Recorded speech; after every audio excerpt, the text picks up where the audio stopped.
Hi everyone, this is Jade and welcome to my vlog. How are you? And how's your journaling journey? I hope that you're filling out your journal day by day and documenting a lot of adventures like me. So for this video, I will be sharing with you a creative journal spread that I usually do for my journaling time, and I am starting off listing all the things that I would love to include because I will be drawing it later on. So I'm grabbing out my notepad and start listing some things that are memorable for me and I would like to tell a story about them. It's been raining here in our place for a couple of days, and I started off listing an umbrella and followed by a muffin because it's one of our favorites here at home, and I also included my new blue tumbler, some plants in our house, they are growing in numbers, and some preschool books because I would like also to emphasize some things that really matter when it comes to my work because I am a kinder teacher and I would love to see these kinds of things in my journal. So after the listing is the drawing part, and for the materials for the cutout illustrations, I usually use old watercolor papers, watercolor pencils, scissors, and glue stick. Drawing the things that I would love to include in my journal spread is a fun part for me in this journaling process because I am able to explore more in using my watercolor pencils and also practice my drawing skills. For the materials that we are going to use for the cutout illustrations, it doesn't necessarily need a new watercolor paper for this. So for me, I recycle and find some old watercolor sheets that I already used the back part. And now for my cutout illustrations, these sides are the free sides, the sides that I didn't use for a project before. So now I'm bringing life to these watercolor papers, and it serves its purpose by being the base material for my illustrations, for my cutout illustrations. So now, as you can see, the illustrations are already colorful because of my watercolor pencils.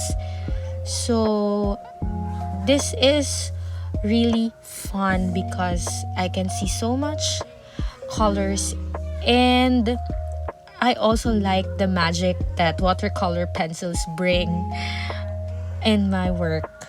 So there, it is really up to you on what materials will you use for your drawings or for making your drawings a bit brighter and give much color to it.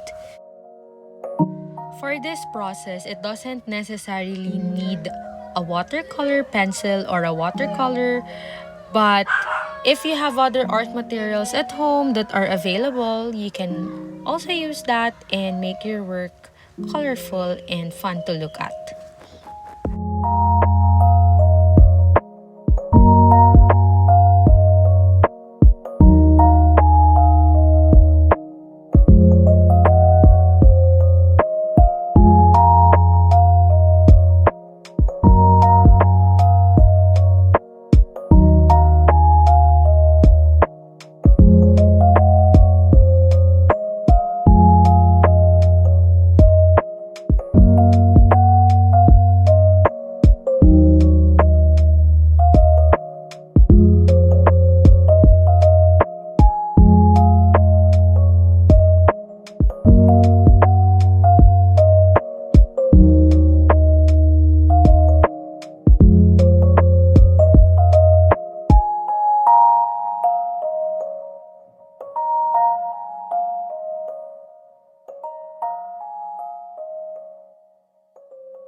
coloring the drawings for the spread, we will be cutting it out.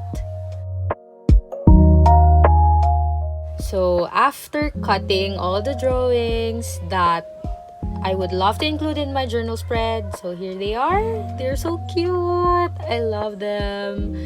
I also like to inspire you to do the same and inspire you to recycle and explore. And in this part of arranging and laying out everything that I have doodled for my spread, this is also one way for me to learn more about the styling and the organizing part. Where should I put all the drawings and where should I put the captions later on?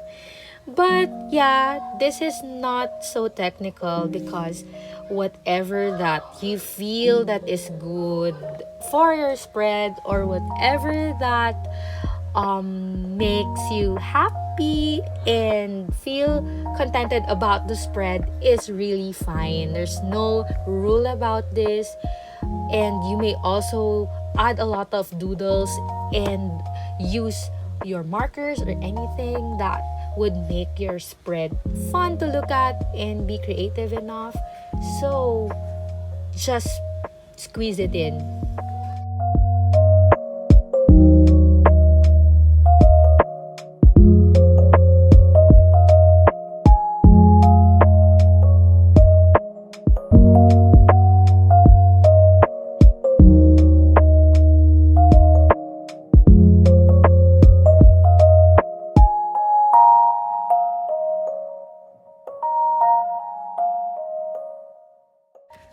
After organizing all the illustrations for this journal spread, I am now moving on to the writing part.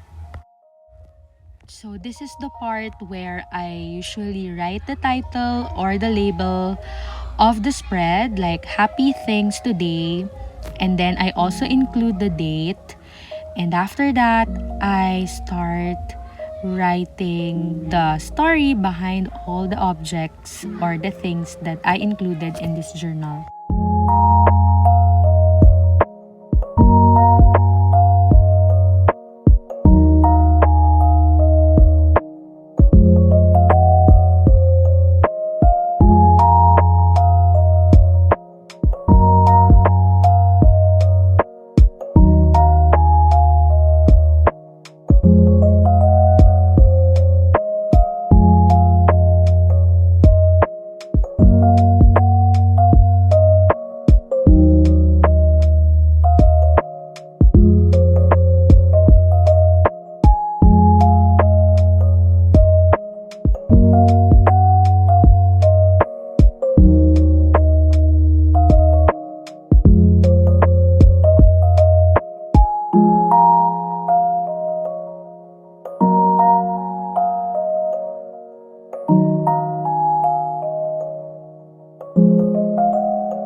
The spread is almost complete, and I'm very happy on how it turned out to be because I included here some quotes that I would love to remind myself, and This is also a way for me to express myself in a very creative way and to tell so many stories about my adventures and a little background of the illustrations I included in the journal.